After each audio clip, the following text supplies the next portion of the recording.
শুভ সকাল বন্ধুরা। তো তোমরা সকলে কেমন আছো? আশা করছি যে এখানে আছো খুব ভালো আছো আর সুস্থ আছো। আজ নতুন আরো একটি ভিডিও তোমাদের সকলকে জানাই অনেক অনেক ভালোবাসা। আজকে হলো শুক্রবার আর এখন কিন্তু ঘড়ি কাটাতে সময় হয়েছে ওই সকাল 7:30 মতো। তো আজকের ব্লগটি আমি এই সকাল থেকেই শুরু করছি তোমাদেরকে সাথে নিয়ে। আশা করি আজকের ব্লগটি তোমাদের খুব খুব ভালো লাগবে। তো চলো দেখতে থাকো। আজকে কিন্তু সকালে ঘুম থেকে উঠেছি ওই 6:30টার দিকে। আর ঘুম থেকে উঠে দেখি আমার কিন্তু সমস্ত কাজবাজ হয়ে গেছে। তোমরা হয়তো ভাবতে পারো যে আমি ঘুম থেকে উঠিনি আর কাজবাজগুলো কি করে হলো। কাজবাজগুলো কিন্তু আমার মাই করেছে। আমি ঘুম থেকে উঠে দেখি বাসি উঠানটাকেও ঝাড় দিয়ে ফেলেছে। তারপরে ঘর থেকে যে বাসি থালা বাসনগুলো রোজ বের করতে হয় আমাকে, সেগুলো কিন্তু বের করে ফেলেছে। আর আমি যখন ঘুম থেকে উঠে বাইরে এসেছি আর কলপাড়ে গিয়েছি তখন দেখি মা বাসি থালা বাসনগুলো ধুচ্ছে। আর আমি তখন মাকে জিজ্ঞাসা করলাম, তুমি কখন উঠেছো? মা ওই বলল 5টার সময় উঠেছি। সেই ভোরবেলা ঘুম ভেঙেছে, তারপর থেকে আর ঘুম আসছিল না। তার জন্য ভাবলাম উঠে তোর কাজবাজগুলো সেরে দিই। আর আমি বললাম অত সকালে ওঠারই বা কী দরকার, কিন্তু কি জানো তো মা বলছে যে ঘুম আসছিল না, তার জন্য ভাবলাম তোর কাজবাজগুলো করে দিই।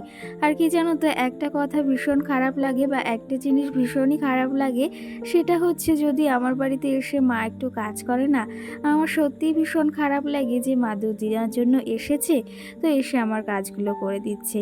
আর কি জানো তো, মারা এমনই হয়ে থাকে যে ভাবে যে মেয়ের একটু কষ্টটা কম হবে, এই কাজটা করে দিলে, অন্তত এই কাজটা করে দিলে ওর একটু কষ্টটা কম হবে।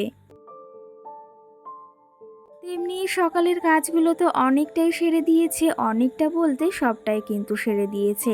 আমি শুধু ঘুম থেকে উঠে ওই ঘরটাকে ঝাড় দিয়েছি, বাসি ঘরটাকে, আর সঙ্গে ঘরটাকে মুছে নিয়েছি, বারান্দাটাকে মুছেছি। আর তারপরে স্নান করে ঠাকুর পুজো দিয়ে আবার সোজা চলে এসেছি রান্নাঘরে। এর মাঝে একটু কাজ করেছি, সেটা হচ্ছে এই কচু শাকগুলো কেটে এনেছি। কেটে বলতে মানে বাগানে হয়েছিল সেখান থেকেই নিয়ে এসেছি। আমাদের বাড়ির ওই সামনের দিকটা একটা মানে জঙ্গল মতো রয়েছে, সেখান থেকে। তো মা কিন্তু কচু শাকগুলো আমাকে কেটে দিয়েছে। আর তারপরে কিন্তু কচু শাকগুলো ধুয়ে পুছে দিয়েছে আর আমি রান্নাটাও বসিয়েছি। আগের দিন ওই যে ইলিশ মাছ ছিল, তো মানে ইলিশ মাছের মাথাটা রয়েছে দুটো, ভাবলাম সেটা দিয়ে কচু শাক খাবো। তো আজকে ভাবলাম একটু কচু শাক করি, আর সঙ্গে তোমাদের দাদা ভাই শাপলা এনেছে, তো সেটা দিয়েই একটু তরকারি করে নেব। আগের দিন তো 2 আঁটি শাপলাই এনেছিল, সেই 2 আঁটি থেকে 1 আঁটি রান্না করা হয়েছিল, মানে ভাজা করা হয়েছিল। আর আর 1 আঁটি এইদিকে ওই যে শাপলা দিয়ে তরকারি করেছি। এর মাঝে কিন্তু আমার দিদিরাও রেডি হয়ে গেছে, আজকে যাবে ওরা বাড়িতে। বলেছিল 2 দিন থাকবে, কিন্তু থাকতে থাকতে দেখো 4 দিন 5 দিন হয়ে গেছে, সেটাই বলছিল। কিন্তু দেখ, মনেই হচ্ছে না যে এতদিন এসেছি। তো সেই ক্ষেত্রে আমারও ভীষণ খারাপ লাগছে যে এই ছোট্ট মাম্মামটার জন্য। আমাদের এই কুঁড়ে ঘরে ও এসেছে রাজপ্রাসাদ থেকে কিন্তু। তো আমরা রেডি হয়ে গেছি, এই যে মাম্মামকেও রেডি করিয়ে দিয়েছি। নাও মা, খাবে? তো মাম্মামকেও রেডি করানো হয়ে গেছে, এখনই আমরা বেরোবো। এই যে দেখো, জল খাওয়ার জন্য একদম পাগল হয়ে যায়, কি আর বলবো। তো মাম্মামকে রেডি করানো হয়ে গেছে আর আমার মাও রেডি হয়ে গেছে। কি হয়েছে মা? নাও। চলো আমরা এখন বেরোবো, অনেকটাই বেলা হয়ে গেছে। কি গো, কি গো?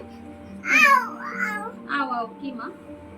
আর দুপুরের খাওয়া মাম্মামকে বাড়িতে গিয়েই খাওয়াবো। আমার শাশুড়ি মাকে ফোন করেছিলাম যে মা, মাম্মামের জন্য তরকারি তুলে রাখতে, ছাল ছাড়া তরকারি, তো ওকে খাওয়াতে হবে।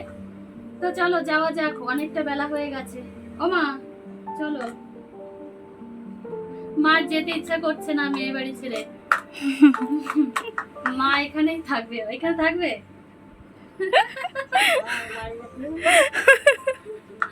মার বাড়ি যেতে ইচ্ছা করছে না, তো আমাদের বাড়ি যেতে হবে। তো চলো মা, থাকো তুমি। এই যে পাখি, পাখি, এই যে মাম্মাম, থাকবে তুমি? থাকো, মা যাক। হ্যাঁ,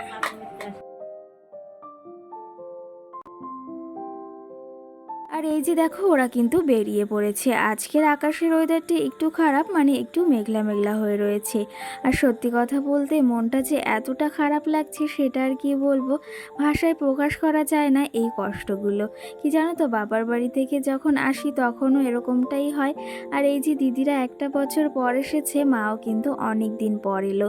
বিশেষ করে ওই ছোট্ট মাম্মামটার জন্য আর মার জন্য বিশেষ করে খুবই খারাপ লাগছে। কি জানো তো, এত কটা দিন রয়েছে আর এসে এই যে এত খেলাধুলো এত দুষ্টুমি করেছে, সেগুলোকেই বড্ড মিস করি। তো যাই হোক, এইদিকে দেখো যাবে না, আর ওই যে একটা বন্দুক নেবে জন্য খুব বায়না করছিল। আমি দিদিকে এত বললাম যে ওকে বন্দুকটা দে, কিন্তু ও বললো ওর বাড়িতে অনেক খেলনা রয়েছে, এটা তো সবেমাত্র নেওয়ার জন্য ওরকম করছে।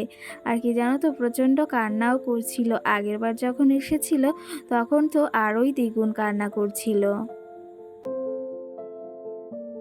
কি জানো তো, কাছের মানুষগুলো হারানোর ভয়টা কিন্তু আমাদের প্রচণ্ড পরিমাণে। তেমনই এই যে কাছের মানুষগুলো পাশে আসলে বা নিজের কাছে থাকলে ভীষণ বা বড্ড ভালো লাগে। আর যখন তারা দূরে চলে যায় তখন কিন্তু এর থেকে দুঃখ বা কষ্টের আর কিছুই হয় না। তেমনটা কিন্তু আজকে আমারও হচ্ছিল। আর এখানে তো আমার মাম্মামকে তোমরা দেখতে পেলে না, কারণ ও থাকলে প্রচণ্ড পরিমাণে কান্নাকাটি করত। ও গেছে পাশের বাড়ি একটা কাকাদের বাড়িতে, ওর বাবা দিয়ে এসেছে। না হলে না প্রচণ্ড পরিমাণে কান্নাকাটি করে, আর সেটা না ভীষণই খারাপ লাগে। তো যাই হোক, তারপরে এই যে বিস্কুটওয়ালা কাকিমা এসেছিল, ওরা তো বেরিয়ে পড়েছে। আর এই যে একটু নিমকি রেখে নিচ্ছে। আগের দিন বিস্কুট রাখা হয়েছিল, সেই বিস্কুটটা এখনও ঘরে ধরা রয়েছে। আর মা মাছি নিমকি এনেছিল, তো সেটাই খাওয়া হয়েছিল। আর এখন এই যে এক প্যাকেট নিমকি রেখে নিলাম, কারণ আমার মামামও খেতে ভালোবাসে, আমিও খেতে ভালোবাসি। এর মাঝে তোমাদের সঙ্গে আর কিছুই শেয়ার করিনি। এই যে তার পরের দিন চলে এসেছি, মানে হচ্ছে এটা শনিবারের সকালের ভিডিও। তোমাদের সঙ্গে সেদিন আর কিছুই শেয়ার করতে ইচ্ছা হচ্ছিল না, কারণ একটু মন মেজাজটা খারাপ ছিল, একটু ক্লান্তিও ছিল, তার সঙ্গে ঘরে অনেক কাজবাজ ছিল। তার জন্য ভাবলাম আজকে আর তোমাদের সঙ্গে কিছুই শেয়ার করব না। এই যে শনিবারের সকাল থেকেই আবার তোমাদের সঙ্গে সমস্তটা শেয়ার করছি। তো এদিকে আমার মামাও সোনা দেখো ঘুম থেকে উঠে গেছে, আর এখন কিন্তু ঘড়ি কাটাতে সকাল ওই 10টা বাজে। এই যে আমার মাম্মা সোনা ঘুম থেকে উঠে গেছে, আমার কিন্তু সকালে রান্না বান্না সমস্তটা আমি সেরে নিয়েছি। আর আজকে না সকালে প্রচণ্ড পরিমাণেই বৃষ্টি হচ্ছে, সকালবেলাটাও ভুল, কালকে দিদিরা যাওয়ার পর থেকেই কিন্তু প্রচণ্ড বৃষ্টি শুরু হয়েছে। আর ওরা কিন্তু ভালো ওয়েদারেই ঘুরে গিয়েছে। না হলে জানো তো, একটা বর্ষা বৃষ্টির দিনে কোনো কেউর বাড়িতে গেলে না একটু সমস্যাই হয়। সেই ক্ষেত্রে আমার তো ছোট্ট একটা ঘর, সেটাতে আরোই বেশি সমস্যা হয়। আর সেটাই বলছিল যে ভালো অবস্থায়, মানে ভালো ওয়েদারে তোদের বাড়ি থেকেই ঘুরে এসেছি। আর আজকের ভিডিওতে তোমরা একটু আওয়াজ শুনতেই পাচ্ছ, কারণ কি জানো তো, বৃষ্টি হচ্ছে আমি যখন ভয়েসটা দিচ্ছি। আর কি জানো তো, আমাদের যেহেতু এই ঘরের ওপরটা টিন, সেহেতু বৃষ্টি হলে বা কোনো একটু হাওয়া হলেই ভীষণ পরিমাণে আওয়াজ হয়। তো কিন্তু আমার ভয়েসটা তো দিতেই হবে, তার জন্য তোমাদের সঙ্গে এই ভয়েসটা শেয়ার করছি। আর কি জানো তো, খুব তাড়াতাড়ি তোমাদের একটা খুশির খবরও দেওয়ার আছে। তো সেই খুশির খবরটা কি, তোমরা অবশ্যই কিন্তু কমেন্ট করে জানিও। আমি তো প্রতিদিনই তোমাদের আমার সংসারের কাজবাজ, আমার মাম্মাম কি করছে সমস্তটাই শেয়ার করার চেষ্টা করি। তার পাশাপাশি আমার ভালোটা মন্দটা সব কিছুই তোমাদের সঙ্গে শেয়ার করি। তো কি জানো তো, এই খুশির খবরটাও তোমাদের সঙ্গে খুব তাড়াতাড়ি শেয়ার করব। আর তোমরা কিন্তু আমাকে অবশ্যই কমেন্ট করে জানিও যে কী খুশির খবর তোমাদের আমি দিতে চলেছি। কার কী মতামত অবশ্যই জানিও কিন্তু। এই দেখো, তোমাদের সঙ্গে গল্প করতে করতে বিছনাটাকেও তুলে নিয়েছি, জানলাটাকেও ওইদিকে খুলে দিলাম। এখনো কিন্তু বেশ ভালো বৃষ্টি পড়ছে, আর মামাও সোনা এদিকে খেলা করতে ব্যস্ত রয়েছে। তো চলো তবে মামাও সোনা এদিকে খেলা করুক, আর তোমাদের কিছু কমেন্টের রিপ্লাই দেওয়া যাক। কালকের ভিডিওতে চুমকি দাস নামে একটা দিদিভাই বা বোন আমাকে কমেন্ট করেছে। কমেন্টটা হলো, তোমার শ্বশুরবাড়ির হোম ট্যুর দাও। তো অবশ্যই দেবো, যখন ওই বাড়িতে যাব তোমাদের সঙ্গে তো অবশ্যই শেয়ার করব। আর এখন যেহেতু ওই বাড়িতে নেই, কী করেই বা শেয়ার করব। যখন যাব অবশ্যই তোমাদের সঙ্গে কিন্তু আমার শ্বশুরবাড়ির হোম ট্যুরটা শেয়ার করব। সঙ্গে সঞ্জীব নামে একজন আমাকে কমেন্ট করেছে, তোমাদের দুজনের ভিডিওই কিন্তু দেখি। সেই ক্ষেত্রে তোমাকে অসংখ্য ধন্যবাদ যে আমার ভিডিও দেখছো, সঙ্গে আমার দিদির ভিডিওটাও দেখছো। সঙ্গে পিয়া দত্ত নামে আমাকে একটা বোন কমেন্ট করেছে, খুব সুন্দর হয়েছে ভিডিওটা। সেই ক্ষেত্রে অসংখ্য ধন্যবাদ বোন। আর বোন, তুমি কিন্তু রোজই আমাকে কমেন্ট করছো, আর তোমার কমেন্টগুলো পড়তেও কিন্তু আমার ভীষণই ভালো লাগে। সঙ্গে নেহা নামে আমাকে একটা বোন কমেন্ট করেছে, তুমি যে ডেসক্রিপশনে যে স্টারগুলো দাও সেগুলো কি ক্রোম থেকে দাও নাকি ইউটিউব থেকে দাও, এরকম একটা কমেন্ট হয়তো তুমি করেছো। এগুলো কিন্তু আমি কোনোটাই ক্রোম থেকে কিছু করি না। আমি কিন্তু ইউটিউবের যে সমস্ত কাজবাজ করি, টাইটেল বলো, থাম্বনেল বলো, ডেসক্রিপশন বলো, সমস্ত কিছু কিন্তু আমি ইউটিউব থেকেই দিই। আর কি জানো তো, ক্রোম থেকে আমি কখনো কোনো কাজ করিনি। আর আমি যখন থেকে ইউটিউব চ্যানেলটা বা ইউটিউবে কাজ করি তখন থেকেই কিন্তু আমি এই ইউটিউবেই কাজ করি। ডেসক্রিপশন বলো, তারপর টাইটেল, থাম্বনেল সমস্ত কিছু ওখান থেকেই কিন্তু দিই। কি জানো তো, তোমরা চাইলেও কিন্তু ক্রোম থেকে সমস্ত কাজবাজ করতে পারো, কিন্তু কি জানো তো, আমার মনে হয় যে ইউটিউব থেকে খুব তাড়াতাড়ি সমস্ত কিছু হয়ে যায়। অনেকেই কিন্তু আবার ওই ক্রোম থেকে কাজ করে। আমি এটা বলছি না যে ওই ইউটিউব থেকেই তোমাকে কাজ করতে হবে বা কাজ করো।